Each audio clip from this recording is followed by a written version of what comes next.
News Pagi kembali hadir melengkapi informasi Anda pada pagi hari ini. Betul sekali, dan selain 3 berita utama tadi, sejumlah informasi menarik lainnya juga telah kami siapkan untuk Anda. Bersama saya, Bayu Pradana. Dan saya, Yasmin Natania. Pemirsa, inilah iNews Pagi selengkapnya.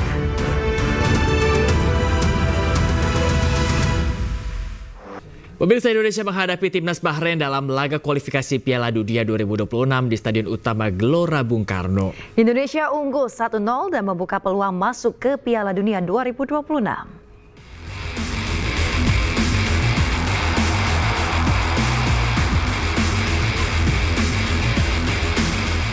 Dengan tekad meraih kemenangan, timnas Indonesia menghadapi timnas Bahrain dalam laga kualifikasi Piala Dunia 2026 di Stadion Utama Gelora Bung Karno. Timnas Garuda menyerang sejak menit awal. Timnas Indonesia mendapat peluang dari tendangan bebas Tom Hey setelah Marcelino dilanggar di luar kotak penalti. Namun tendangan melengkung Tom Hey berhasil ditepis penjaga gawang Bahrain, Ibrahim Lutfala.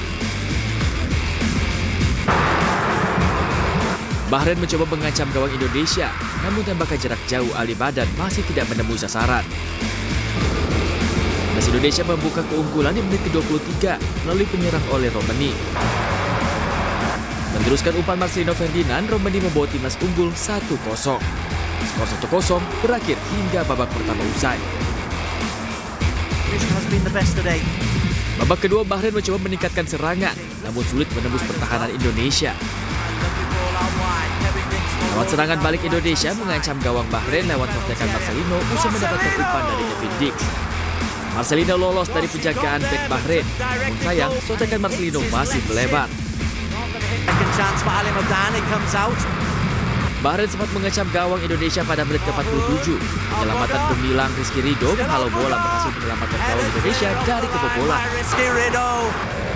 Pada menit ke-66, aksi Marcelino kembali mengancam gawang Bahrain. Umpan terobosan Ragnar Oratmangun tidak bisa dimaksimalkan Marcelino menjadi gol. Tendangannya melambung di atas mister gawang Bahrain. Di menit ke-78, Rennes mengancam gawang Bahrain lewat umpan Ricky Kambuaya. Namun tembakannya melambung di atas mister gawang. Langsung pada Ramadan. Hingga babak kedua berakhir, tidak ada gol yang tercipta. Skor 1-0 membuat peluang timnas Indonesia menuju Piala Dunia 2026. Dan ini membawa Indonesia ke posisi 4 klasemen dengan 9 poin.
Pemirsa, kemenangan ini membuat peluang Indonesia kembali terbuka menuju Piala Dunia 2026.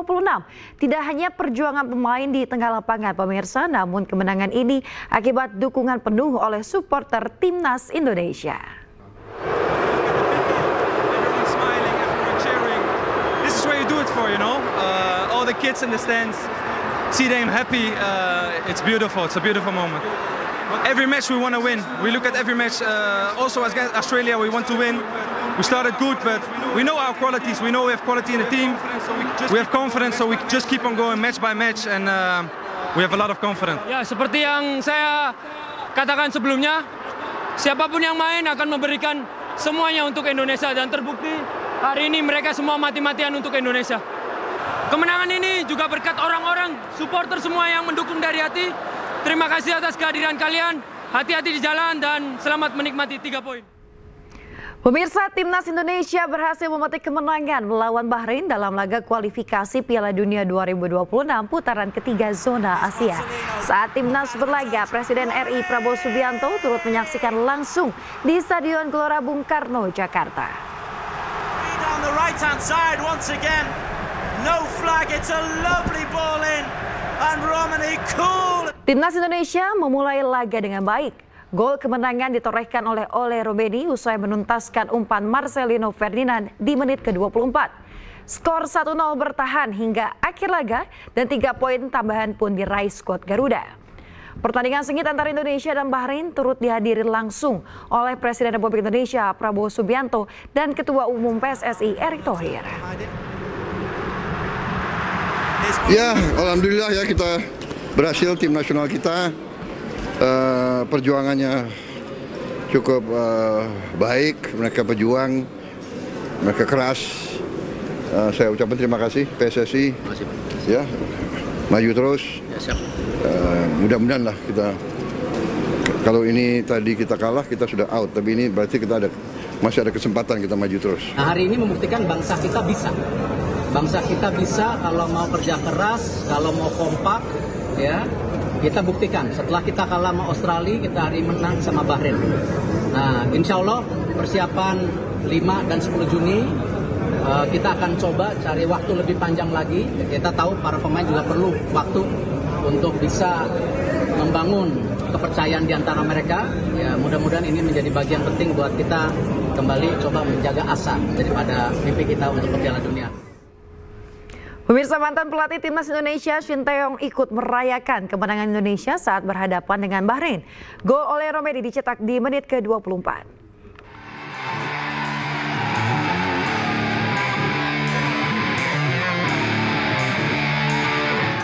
Shin Tae-yong nonton bareng laga Indonesia versus Bahrain di salah satu coffee shop di Tanjung Duren Raya Grogol, Jakarta Barat bersama mantan Ketua Umum PSSI Muhammad Iryawan saat Indonesia unggul 1-0 usai Ole Romani mencetak gol di menit ke-24 ke gawang Bahrain. Menurut Shin Tae-yong, seharusnya timnas Indonesia ini bisa menang 3-0 atas Bahrain apabila Marcelino dan Eliano Reinders dapat memanfaatkan peluang.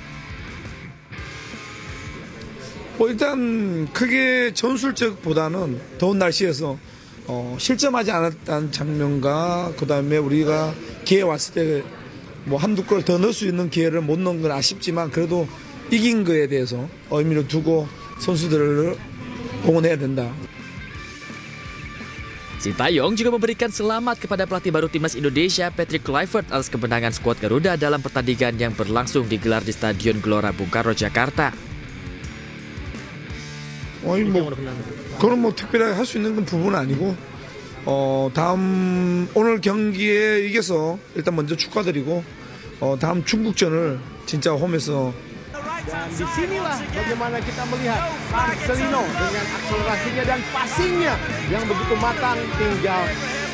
Laga Indonesia melawan Bahrain menjadi pertemuan penting bagi timnas Indonesia untuk menuju putaran ketiga kualifikasi Piala Dunia 2026 zona Asia. Usai menumbangkan Bahrain, timnas Indonesia saat ini berada di posisi keempat grup C dengan jumlah 9 poin. Hanya selisih 1 poin dengan Arab Saudi yang berada di posisi ketiga. Harus masuk ke lapangan untuk bisa dikatakan berjalan tidak masalah. Yang penting menutup dan ada 11 orang di dalam. Indonesia masih memiliki 2 pertandingan berikutnya dengan Cina pada tanggal 5 Juni 2025 dan melawan Jepang pada tanggal 10 Juni 2025. Dari Jakarta, Tim Liputan iNews melaporkan.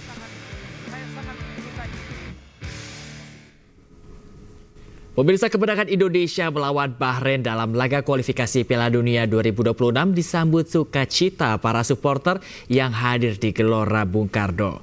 Bahkan bukan hanya orang dewasa saja, sejumlah supporter cilik yang hadir pun turut berbangga atas penampilan tim Garuda. Dan pemirsa, berikut percakapannya bersama rekan kami, Kevin Pakan. Mas Bane, tadi permainan timnas kita seperti apa? Luar biasa, banyak peluang. Seharinya tadi 5-0. 5-0. Puji Tuhan, saya bangga jadi warga Indonesia karena bisa mendapatkan suatu kemenangan bagi Indonesia.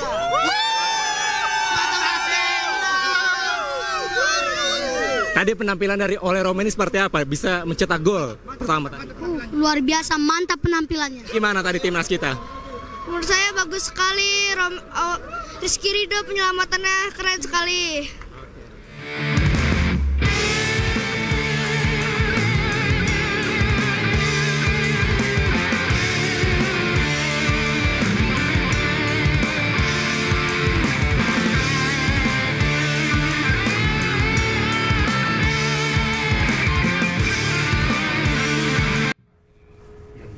Dua dari tiga terdakwa penembak bos rental hingga tewas divonis penjara hukuman seumur hidup, sementara satu orang lainnya dihukum 4 tahun penjara. Informasi lengkapnya kami hadirkan usai jeda, tetaplah di iNews Pagi.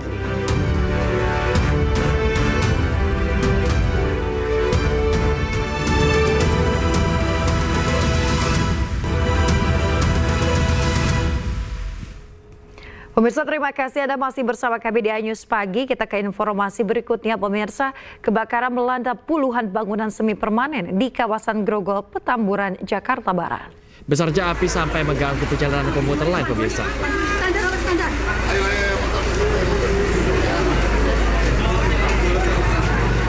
Menurut pihak Damkar Sudin Jakarta Barat, terdapat puluhan rumah dari 2 RW di Jalan Makliwe, Grogol, Petamburan yang terdampak kebakaran. Banyaknya bahan material yang mudah terbakar membuat kobaran api cepat membesar dan merambat ke bangunan lainnya. Lokasi kebakaran yang turut berdampingan dengan jalur kereta mengakibatkan perjalanan komuter lain mengalami gangguan. Api berhasil dipadamkan setelah dikerahkan 23 unit mobil pemadam kebakaran. Sementara penyebab kebakaran belum diketahui.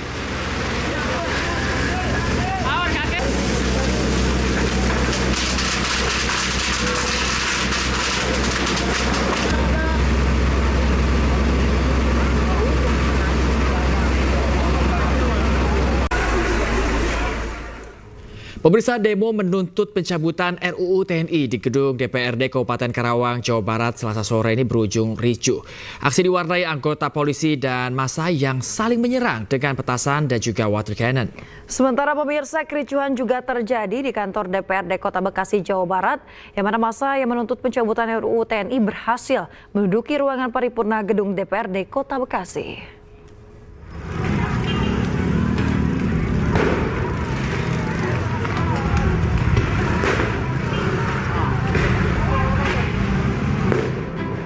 Kericuhan dalam aksi demo massa yang menuntut pencabutan RUU TNI pecah saat massa berupaya masuk ke gedung DPRD Kabupaten Karawang, Jawa Barat. Upaya massa untuk masuk ke gedung DPRD ini dilakukan dengan menggunakan petasan yang berakhir dihalau petugas kepolisian dengan menggunakan water cannon.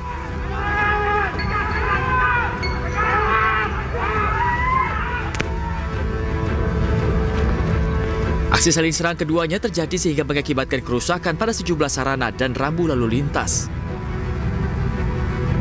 Ya, kita tidak bisa mengatakan itu mahasiswa, itu kelompok kriminal.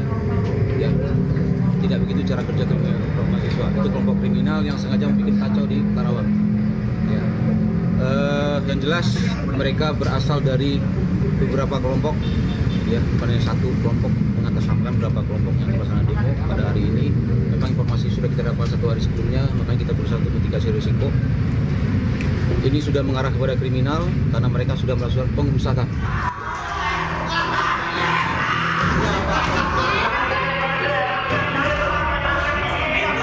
Kericuhan juga terjadi pada demo serupa di Bekasi, Jawa Barat.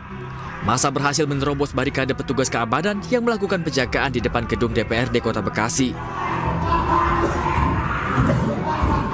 Usai menerobos, puluhan orang langsung menggelar orasi di ruangan paripurna DPRD Kota Bekasi. Beberapa orang juga melakukan perusakan ruangan hingga mencoret-coret dinding ruangan.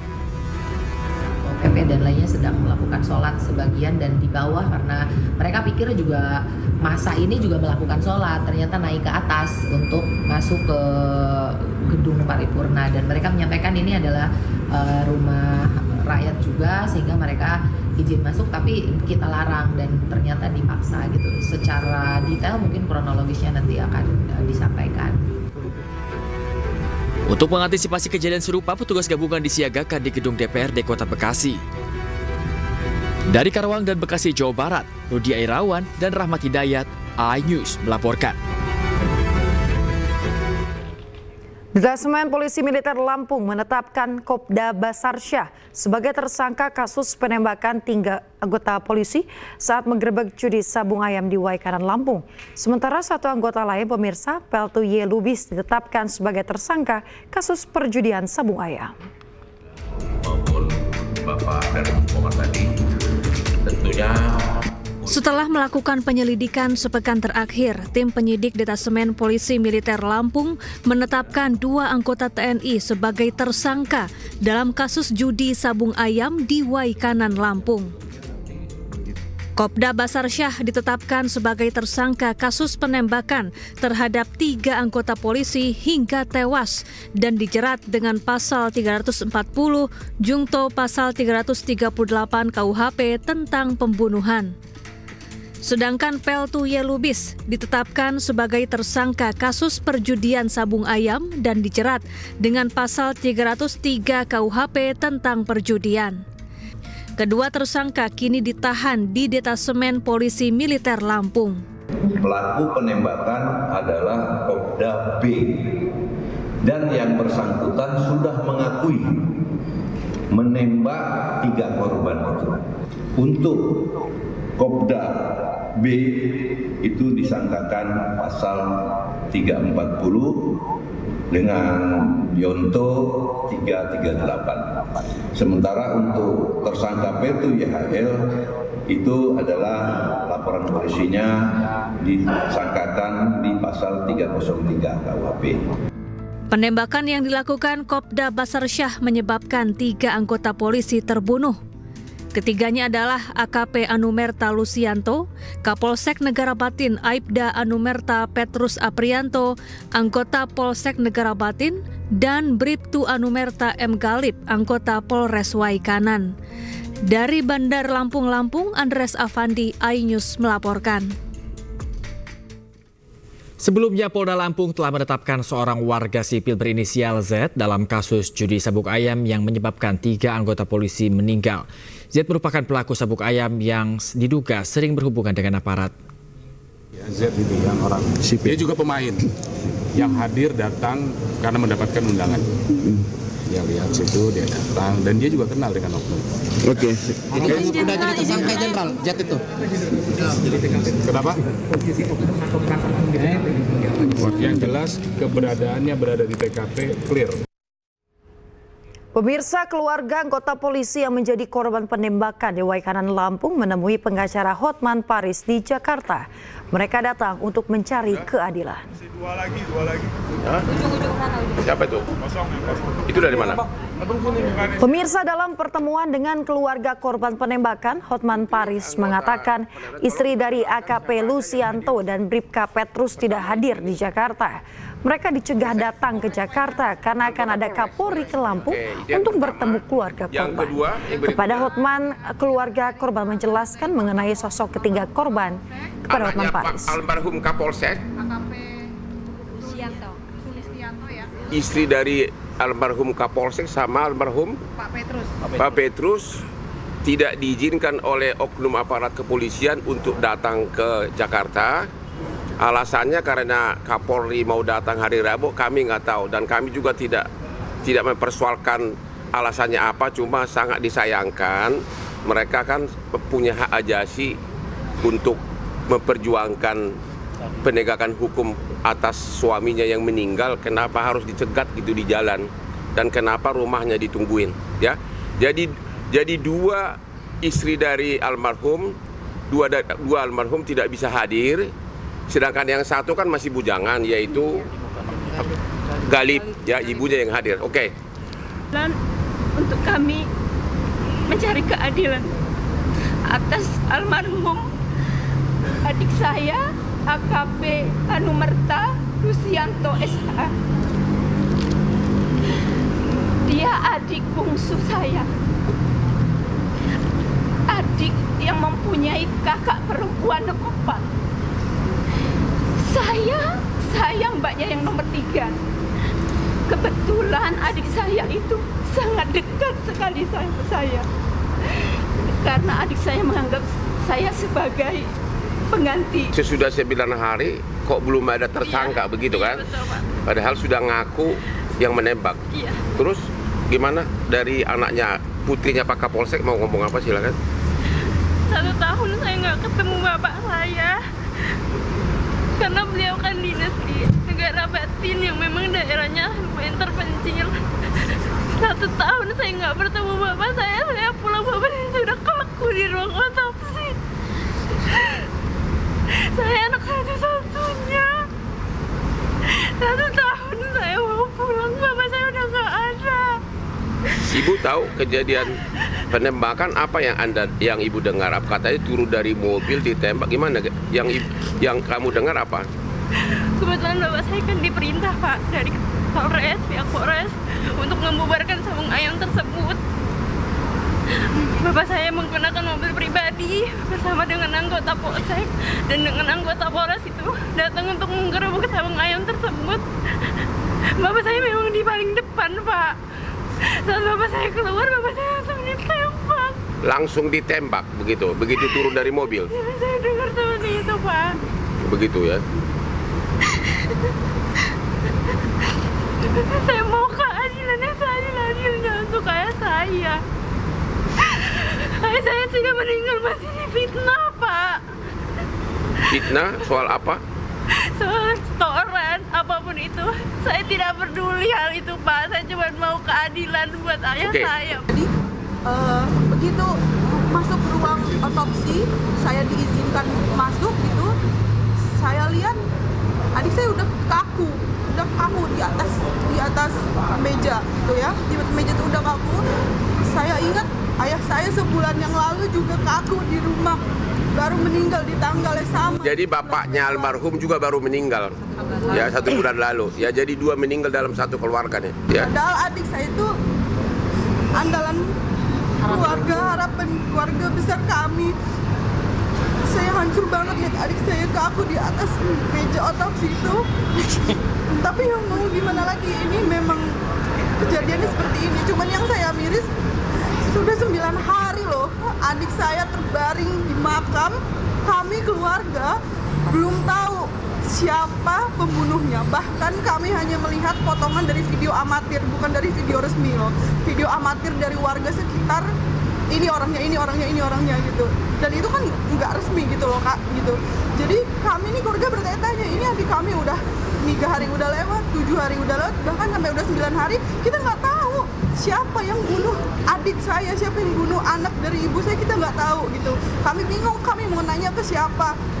Saya bingung, apa saya mau datang ke Denpom sih, saya nggak tahu gitu. Ya. Jadi ya kami hanya menunggu gitu. Makanya kami datang ke Jakarta untuk meminta tolong kepada Bapak Hotman Paris dan tim agar bisa membantu kami untuk mencari keadilan. Majelis Hakim Pengadilan Militer membacakan vonis kepada 3 prajurit TNI AL pelaku penembakan bos rental mobil hingga tewas.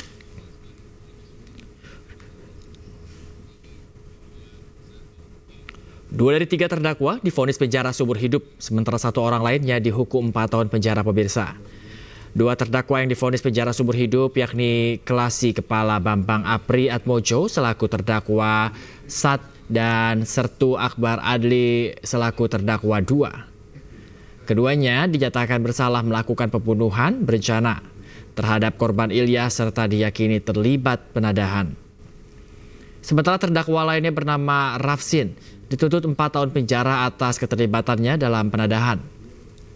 Selain diberikan hukuman penjara, ketiga prajurit TNI AL tersebut juga dipecat dari Dinas TNI.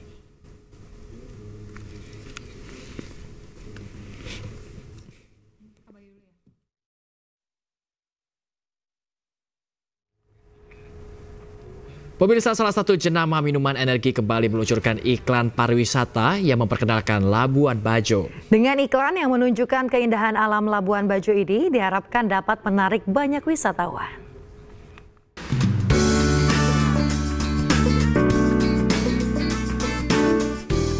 Setelah sebelumnya meluncurkan iklan pariwisata dengan tema Ayo ke Labuan Bajo, melalui produk unggulan Sido muncul yaitu Kuku Biba kembali meluncurkan iklan pariwisata. Pada iklan terbaru ini, Kuku Biba menggandeng penyanyi asal Nusa Tenggara Timur Marion Jola sebagai brand ambasador. Mendaki Pulau Padar, saat itu pas mau sunrise, pengennya sih sampai atas sunrise, ternyata sebelum sunrise kita sambil mendaki. It was so beautiful. Yang paling berkesan sih ya karena hari pertama kita langsung mendaki ya, roso banget. Sejak 2010, Sido muncul sudah 5 kali membuat iklan pariwisata, mempromosikan pesona Labuan Bajo bersama dengan brand ambasador yang berasal dari kalangan artis hingga atlet.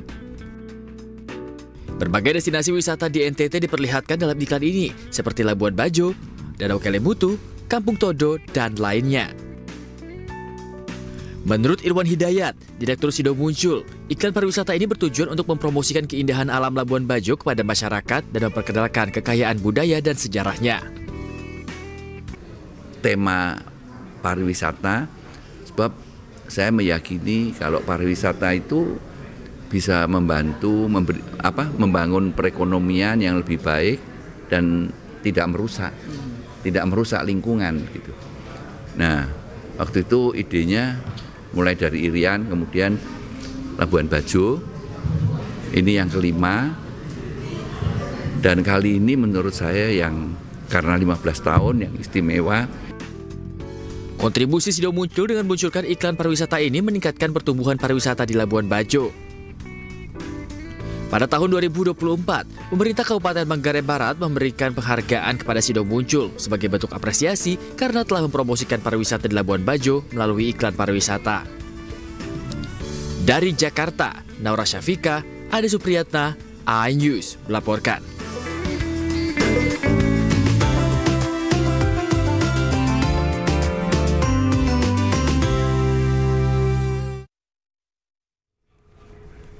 Pemirsa, di tengah kesibukan Pasar Beringharjo Yogyakarta yang tak pernah sepi, puluhan ibu-ibu buruh gendong menunjukkan semangat luar biasa dalam mengisi kegiatan di bulan Ramadan. Ya, mereka ini tidak lelah belajar mengaji di sela-sela waktu istirahat, menunjukkan ketekunan dan keimanan yang menginspirasi.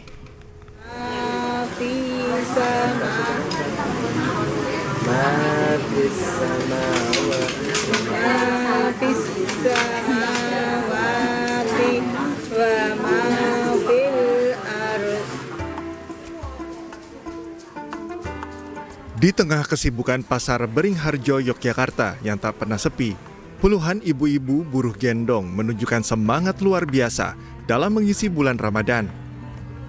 Usia senja tak menyurutkan semangat mereka untuk belajar huruf-huruf hijaiyah dalam buku Iqra maupun Al-Quran.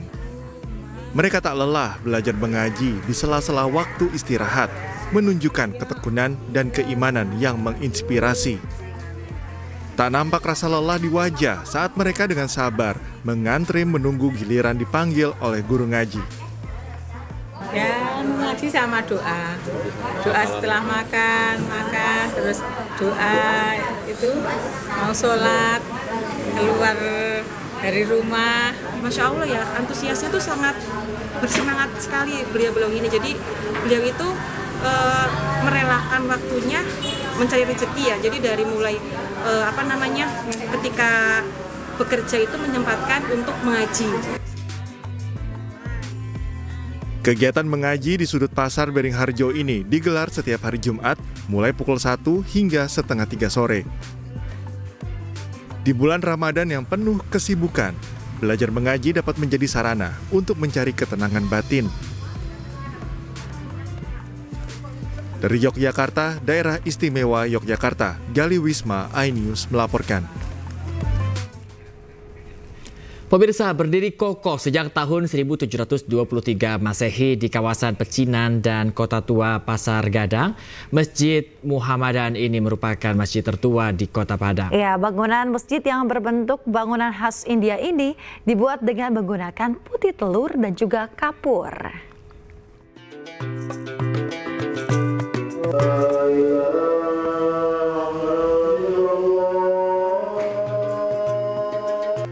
Masjid Muhammadan ini dibangun pada tahun 1723 Masehi. Bentuk masjid ini cukup mencolok di antara bangunan lainnya yang berada di Jalan Pasa Batipu, Kota Padang. Masjid dibangun oleh saudagar Muslim asal India. Masjid yang memiliki luas 15 kali 25 meter yang terdiri dari 3 lantai dengan arsitektur bercorak India. Bangunan masjid ini disangga oleh 4 tiang dan dibuat tanpa mimbar seperti masjid pada umumnya. Hanya ada jendela berbentuk seperti mimbar dan ditutupi kain hijau berlambang bulan dan bintang. Lambang ini yang menjadi ciri khas dari masjid. Uniknya masjid ini dibuat dengan menggunakan putih telur dan kapur sebagai pengganti semen atau perekat sehingga bangunan kokoh berdiri. Arsitekturnya pun terlihat seperti bangunan di India. Masjid ini pun merupakan masjid tertua di Kota Padang sebelum Masjid Raya Ganti. Masjid tersebut juga memiliki nilai sejarah tentang masuknya Islam di Kota Padang. Saudagar penganu lah yang datang dari India. Sebelum dia masuk ke sini, dia bangun di masjid di Singapura mirip kayak gini.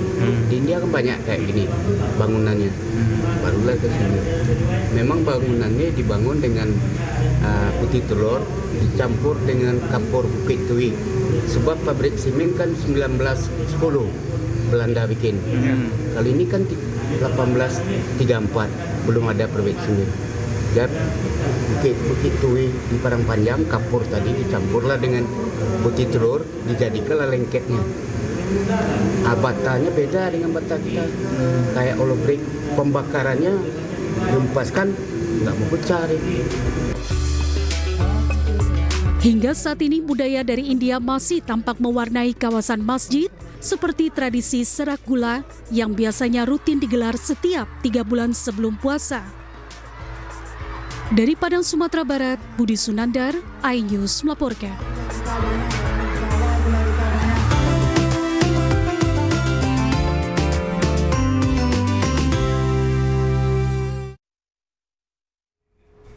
Pemirsa, dalam rangka menyambut bulan suci Ramadan, Palang Merah Indonesia Jakarta Pusat menggelar donor darah di Taman Ismail Marzuki Cikini, Jakarta Pusat. Ya, program yang turut didukung MNC Peduli tersebut dapat memenuhi target kebutuhan lebih 2.000 kantong darah yang digelar sejak 19 sampai 22 Maret 2025.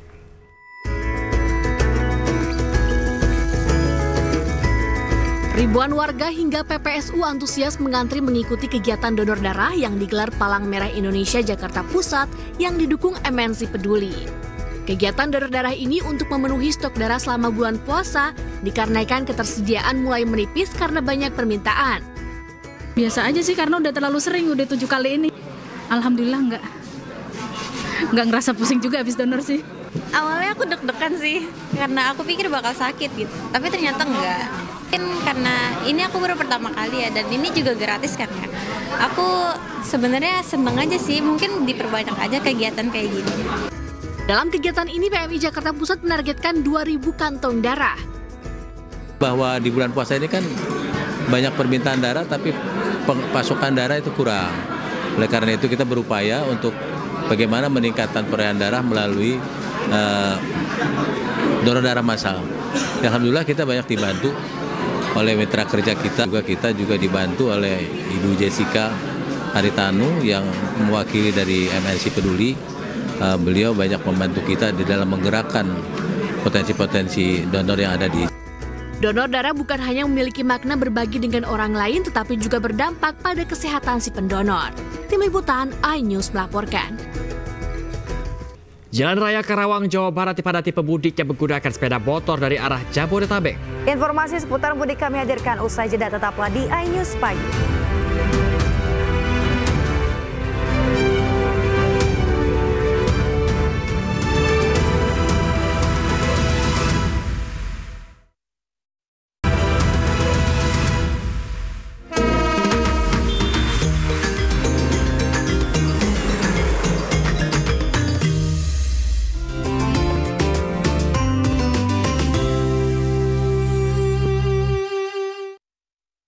Pemirsa, terima kasih Anda masih di News Pagi. Pemirsa, berikutnya kita akan menuju ke informasi seputar mudik pemirsa, di mana menjelang Lebaran, warga di Surabaya menyerbu bazar pakaian bekas murah. Ya, dengan harga Rp5.000 hingga Rp25.000, warga bisa membeli dan mendapatkan pakaian bekas layak pakai.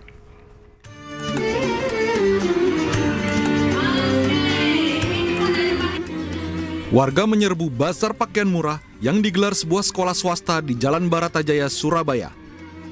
Warga saling berebut memilih beragam jenis pakaian yang dijual dengan harga murah. Tidak hanya pakaian, dengan membayar Rp5.000 hingga Rp25.000, warga juga dapat membeli tas maupun sepatu yang dapat dimanfaatkan untuk berlebaran nanti. Meskipun bekas, namun seluruh pakaian ini masih layak pakai dan bagus.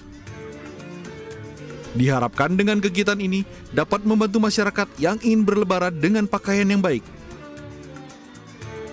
Istilahnya warga sekolah yang kadang-kadang itu punya baju yang sudah masih layak pakai sebenarnya, tapi mereka sudah tidak mau menggunakannya. Jadi pada kami berinisiatif untuk mengumpulkan dan menjual baju-baju itu. Baju anak-anak aja sama celana-celana anak-anak. Memang utamakan buat anaknya. Rencananya buat lebaran ya, Bu? Ya, buat ganti. Menariknya, dalam kegiatan yang rutin digelar tiap tahun ini, siswa bekerja sama dengan orang tua dan guru berjualan dalam bazar murah. Hasil dari penjualan nantinya akan disumbangkan kepada masyarakat kurang mampu dan membutuhkan. Dari Surabaya, Jawa Timur, Yuda Prawira, iNews melaporkan.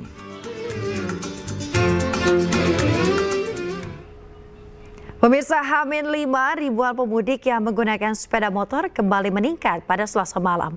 Tingginya volume kendaraan sepeda motor dikarenakan banyak pemudik lebih memilih perjalanan malam yang dianggap nyaman dan tidak panas dalam perjalanan.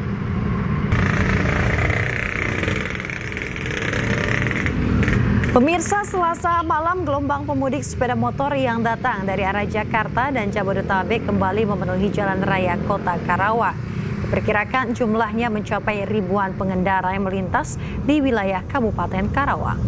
Peningkatan volume kendaraan pemudik sepeda motor terjadi sejak Selasa sore setelah azan maghrib hingga malam hari pada pukul 23 waktu Indonesia Barat.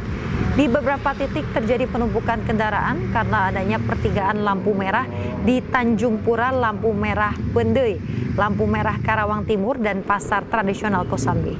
Puncak arus mudik melintas Karawang, Jawa Barat ini diprediksi akan terjadi pada tanggal 28 hingga 29 Maret 2025 dan dipastikan rekayasa lalu lintas akan diberlakukan.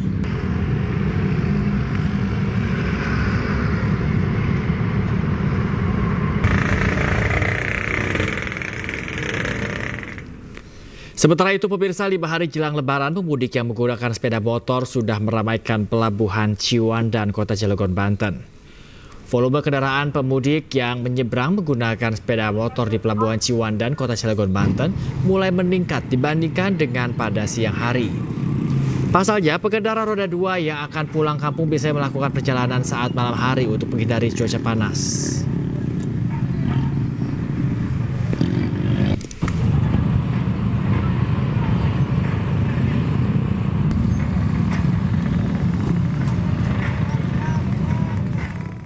Dan pemirsa, untuk mengetahui kondisi arus mudik Lebaran di sejumlah lokasi, kami sudah terhubung dengan rekan Camar Hayenda di Gerbang Tol Cikampek Utama, Karawang, Jawa Barat, dan juga rekan Wenda Nura di Stasiun Pasar Senen, Jakarta Pusat, serta rekan Syahreza di Pelabuhan Merak, Cilegon, Banten.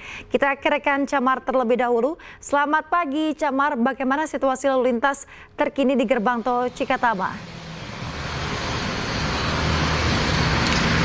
Ya, selamat pagi Yasmin, Bayu, dan juga pemirsa. Saat ini saya sudah berada di ruas gerbang tol Jakarta Cikampek ataupun juga Cikampek Utama, dan informasi yang kami dapat bahwa di 5 hari menjelang Lebaran ini sudah terlihat intensitas kendaraan yang cukup meningkat.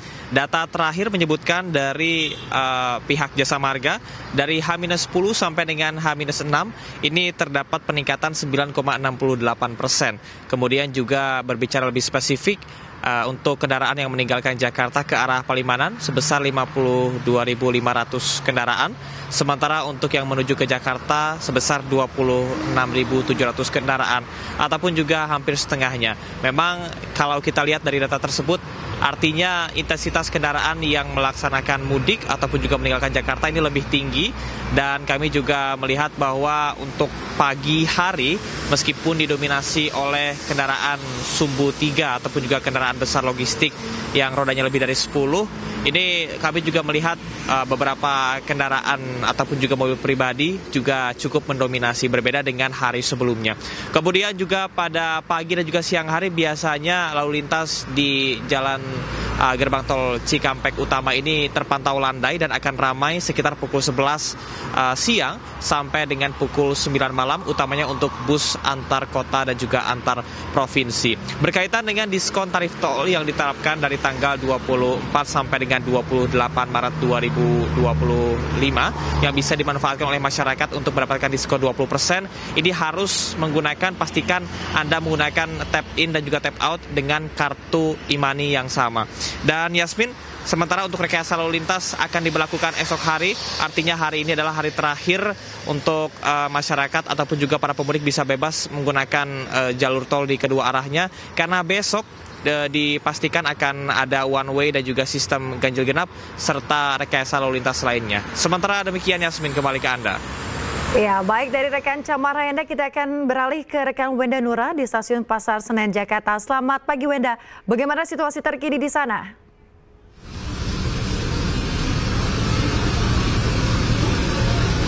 Ya, selamat pagi Yasmin, Bayu, dan juga pemirsa. Suasana pagi hari ini di Stasiun Pasar Senen, kalau kami melihat sudah jauh lebih ramai jika dibandingkan hari Selasa kemarin. Bahkan kalau kita melihat hari Selasa kemarin ini semakin siang semakin ramai, sehingga hal ini dikarenakan semakin siang perjalanan keretanya ini tentu semakin banyak, sehingga secara tidak langsung dapat kami prediksi bahwa semakin siang hari nanti akan semakin ramai. Bahkan pada hari Selasa kemarin siang hari di tempat saya berada saat ini, tepatnya di area check-in dan boarding, ini sangat padat, Yasmin, Bayu, dan juga pemirsa.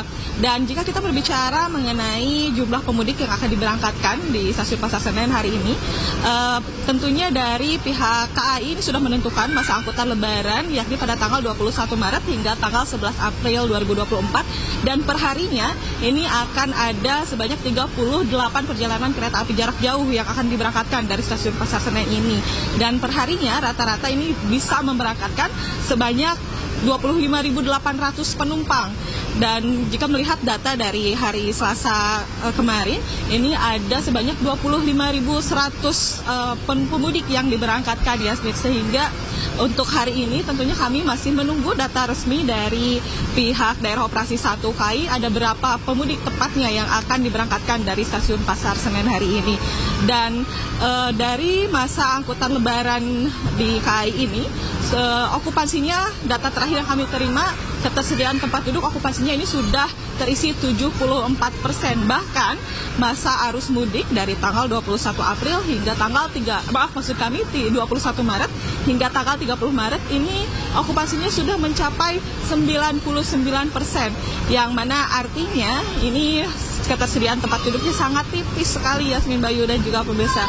Dan selain itu dari pihak KAI tentunya selalu menghimbau untuk para pemudik yang akan berangkat dari stasiun diharapkan untuk hadir lebih awal, minimal 60 menit sebelum keberangkatan, dikarenakan animo pemudik yang akan berangkat salah satunya di Stasiun Pasar Senen ini sangat tinggi, sehingga untuk menghindari keterlambatan dan menghindari ada kendala di area boarding, tentunya diharapkan untuk datang lebih awal dan juga diharapkan untuk membawa barang bawaan secukupnya saja. Hal ini tentunya demi keamanan dan kenyamanan perjalanan mudik Anda. Yasmin.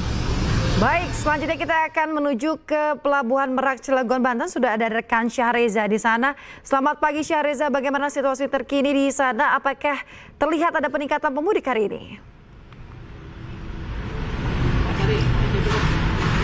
Ya, Yasmin dan juga pemirsa, selamat pagi. Jika berbicara mengenai keramaian, sejatinya sudah sejak 2 hari yang lalu ini tergolong ramai lancar, namun tidak ada kepadatan yang begitu terlihat hingga mengular dari area luar pelabuhan eksekutif dari Merak tentunya. Dan saya saat ini sedang berada di pelabuhan eksekutif Merak. Memang tergolong ramai lancar, mayoritas kendaraan didominasi dengan kendaraan pribadi, baik itu yang pagi ini didominasi dengan plat B, plat D, dan juga plat AD tentunya yang datang untuk bisa menyeberang ke Sumatera ataupun melalui pelabuhan Merak menuju ke Bakaheni. Dan Yasmin, jika berbicara mengenai data, kami masih belum menerima data terkini dari ASDP, namun jika melihat dari H-7 atau 7 hari jelang Lebaran, memang sudah ada sekitar 44.000 orang yang sudah melakukan penyeberangan dari Merak menuju ke Bakaheni. Sementara untuk kendaraannya ini mencapai hampir 8.000 kendaraan. Memang untuk Pelabuhan Merak sendiri ini dikhususkan bagi penyeberangan kendaraan pribadi, pejalan kaki, dan beberapa kendaraan lainnya. Dan memang beberapa kendaraan seperti roda 2 dan juga truk bermuatan besar ini dialihkan ke pelabuhan lain seperti ke Pelabuhan Ciwandan dan juga ke Pelabuhan BBJ, sehingga Pelabuhan Merak difokuskan hanya untuk kendaraan pribadi. Yasmin dan juga pemirsa, jika berbicara mengenai hal lain seperti prediksi puncak arus mudik, diprediksikan oleh ASDP akan terjadi H-3, dan sudah ada antisipasi dan juga beberapa langkah yang dilakukan seperti menambah armada kapal dari 26 menjadi 36 kapal. Ini untuk mengurai kepadatan yang terjadi di daerah dermaga untuk ke pintu masuk ke pelabuhan tentunya. Dan dermaga 6 hingga saat ini begitu ramai lancar, tidak ada kepadatan yang mengular, mobil bisa dengan tertib masuk dengan lancar tentunya. Namun bisa dipastikan, Yasmin, sudah ada 44.000 orang yang sudah menyeberang pada 2 hari yang lalu. Sementara itu, Yasmin.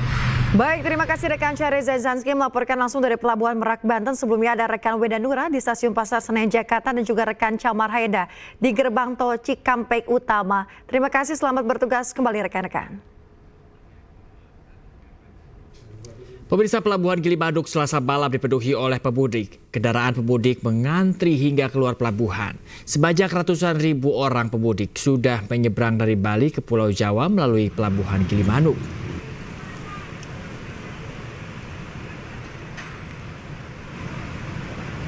Antrian kendaraan di Pelabuhan Gilimanuk, Jembrana, Bali didominasi oleh kendaraan kecil, bus, dan juga truk, pemirsa.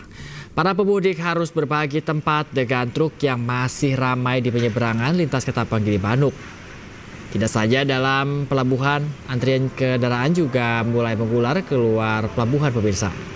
Antrian kendaraan kecil yang membadati sejumlah gang kecil hingga 8 pintu mesin pelabuhan, sementara itu di jalan utama dipenuhi kendaraan barang. Penutupan aktivitas Pelabuhan Gilimanuk akan diberlakukan mulai 29 Maret 2025 hingga 5 waktu Indonesia Tengah sampai 30 Maret 2025 pukul 6 waktu Indonesia Tengah. Sedangkan Pelabuhan Ketapang akan menjadi penutupan lebih awal, yakni mulai tanggal 28 Maret 2025 hingga pada pukul 17 dan baru akan dibuka pada 30 Maret 2025 pada pukul 6 waktu Indonesia Barat.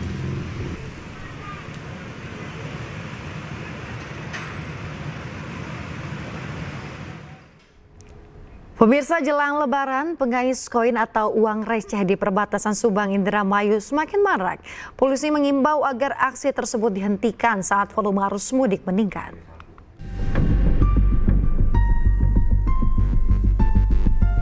Jelang Hari Raya Idul Fitri, pengais uang receh di Jembatan Sewo, perbatasan Kabupaten Subang dan Indramayu semakin menjamur. Bahkan anak-anak di bawah umur kini ikut menjadi pengais uang receh. Selain berbahaya, aksi mereka juga mengganggu pengendara yang melintas.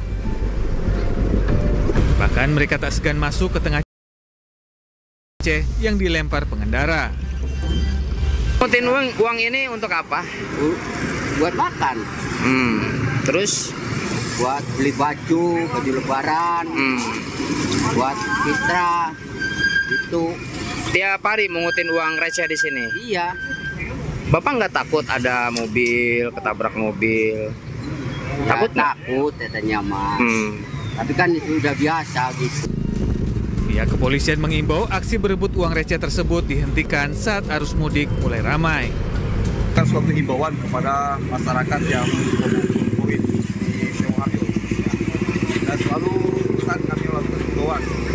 Insya Allah besok kami rapikan dan juga tidak tidak akan berlanjutkan di masa demi kelancaran dalam operasi ketupat nanti. Untuk mencegah aksi pengais koin saat arus mudik mulai ramai, polisi akan menurunkan anggotanya di sepanjang jembatan Sewo. Dari Subang, Jawa Barat, Yudi Heriawan Juanda, iNews melaporkan.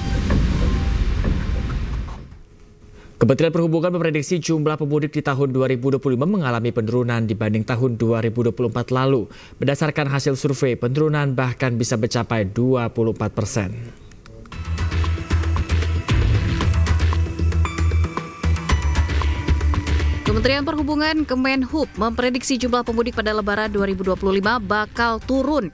Berdasarkan hasil survei Badan Kebijakan Transportasi Kementerian Perhubungan bersama akademisi, penurunan bahkan bisa mencapai 24%.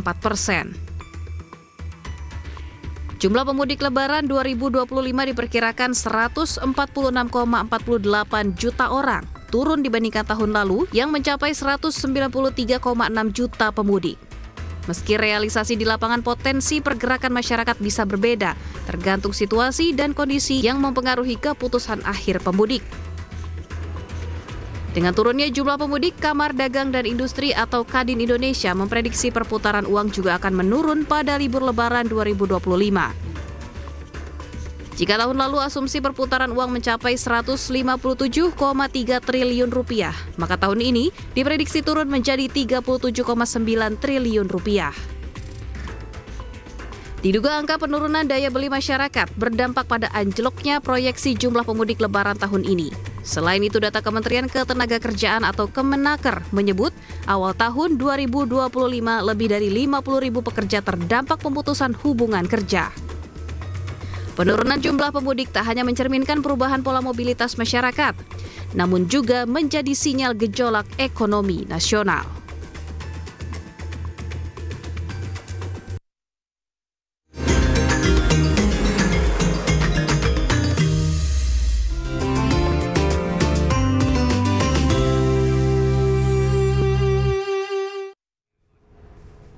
Pemirsa, ciptakan suasana aman dan nyaman saat mudik Lebaran. Aparat kepolisian di Sidoarjo, Jawa Timur membuka layanan jasa penitipan kendaraan gratis. Ya, tidak hanya kendaraan roda 2 saja, kendaraan roda 4 juga bisa dititipkan hingga 7 hari setelah Lebaran.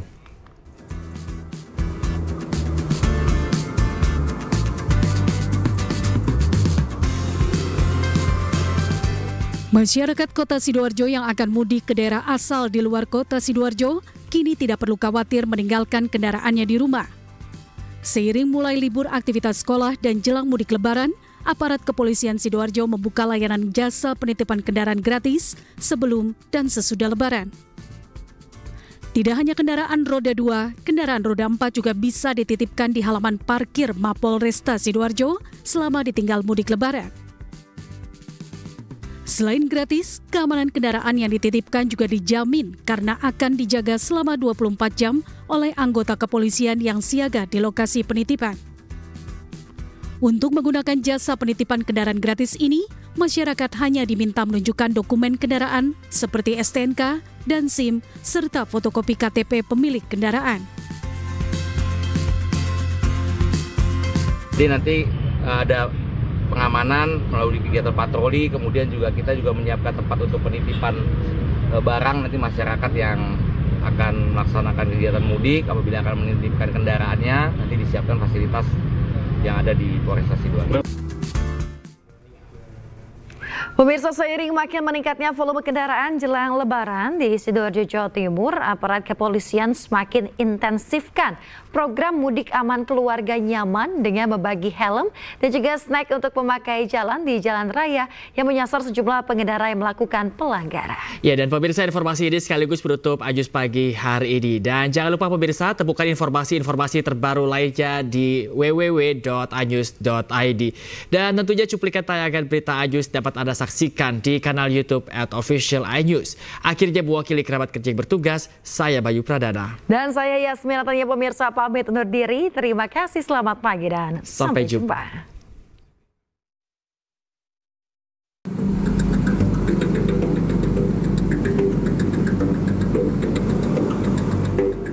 Seiring dimulainya musim libur sekolah jelang Lebaran, arus lalu lintas di kawasan protokol Kota Sidoarjo semakin dipadati oleh pemudik. Tidak jarang pengendara kendaraan motor khususnya roda 2 melakukan pelanggaran di jalan raya dengan tidak mengenakan helm dan membawa anak kecil melebihi kapasitas kendaraan. Tanggapannya baik, ini dikasih helm. Ya, tadi sempat kaget nggak tadi? Iya, sempat kaget. Kirain ditilang. Gitu ya? Soalnya nggak pakai helm.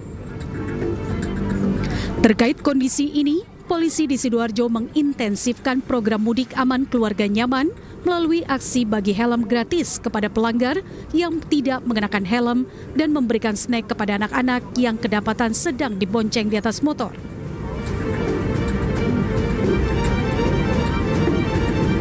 Pelaksanaan kegiatan sosialisasi kepada masyarakat, edukasi kepada masyarakat berupa pembagian helm dan kemudian snack kepada anak-anak yang melintas. Kita juga melaksanakan sosialisasi dengan memberikan stiker terkait hotline Mudik Polri 110. Jadi bagi warga masyarakat.